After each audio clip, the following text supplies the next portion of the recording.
ഇന്ന് egg piece masala ഉണ്ടാക്കാം. അതിനായിട്ട് കുറച്ച് ഗ്രീൻ പീസ് എടുത്തിട്ടുണ്ട്. ഇത് ഫ്രോസൺ ഗ്രീൻ പീസാണ്. കുറച്ച് സവാള ചെറുതായിട്ട് അരിഞ്ഞത്, ഒരല്പം ഇഞ്ചി, കുറച്ച് വെളുത്തുള്ളി, ഇത്രയും എടുത്തിട്ടുണ്ട്.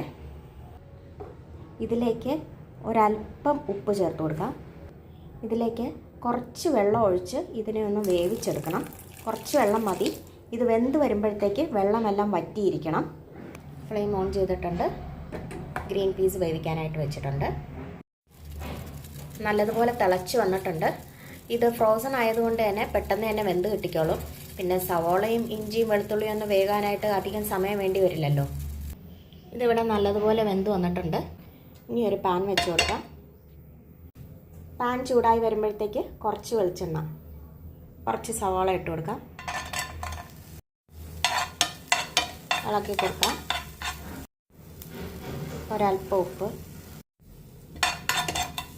ഇതിലേക്ക് കുറച്ച് തക്കാളി, കുറച്ച് മഞ്ഞൾപ്പൊടി, മുളക് പൊടി, ഗരം മസാല, കുറച്ച് മല്ലിപ്പൊടി ഇളക്കി കൊടുക്കാം. പൊടികളുടെ പച്ചമണമെല്ലാം മാറി വരുമ്പോഴത്തേക്ക് ഇതിലേക്ക് വേവിച്ച് വെച്ചിരിക്കുന്ന ഗ്രീൻ പീസ് ഇട്ട് കൊടുക്കാം. നന്നായിട്ട് ഇളക്കി യോജിപ്പിക്കാം. ഇനി ഇതിലേക്ക് ഒരു മുട്ട പൊട്ടിച്ച് വയ്ക്കാം.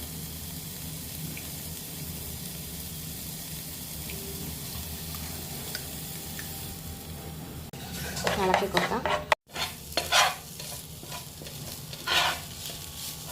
ഉപ്പ് നോക്കണം. ഉപ്പ് കുറവാണെങ്കിൽ ചേർത്ത് കൊടുക്കുക. കുറച്ച് മല്ലിയില ചേർത്ത് കൊടുക്കാം. എഗ് പീസ് മസാല റെഡി ആയിട്ടുണ്ട്. നല്ലൊരു ഫില്ലിംഗ് ആണിത്. വെയിറ്റ് ലോസിനൊക്കെ ശ്രമിക്കുന്നവർ ഇത് ബ്രേക്ക്ഫാസ്റ്റായിട്ടോ ഡിന്നറായിട്ടോ ഒക്കെ ഉണ്ടാക്കി കഴിക്കാവുന്നതാണ്. ചൂടോടുകൂടി കഴിക്കുന്നതിനാണ് ഏറ്റവും രുചിയായിട്ടുള്ളത്. ചപ്പാത്തിയുടെ കൂടെയും അപ്പത്തിൻ്റെ കൂടെയും റൊട്ടിയുടെ കൂടെയൊക്കെ കഴിക്കാൻ വളരെ നല്ലതാണ്. വീഡിയോ ഇഷ്ടമായെങ്കിൽ ലൈക്കും ഷെയറും ചെയ്യണേ. മറ്റൊരവസരത്തിൽ വീണ്ടും കാണാം. താങ്ക്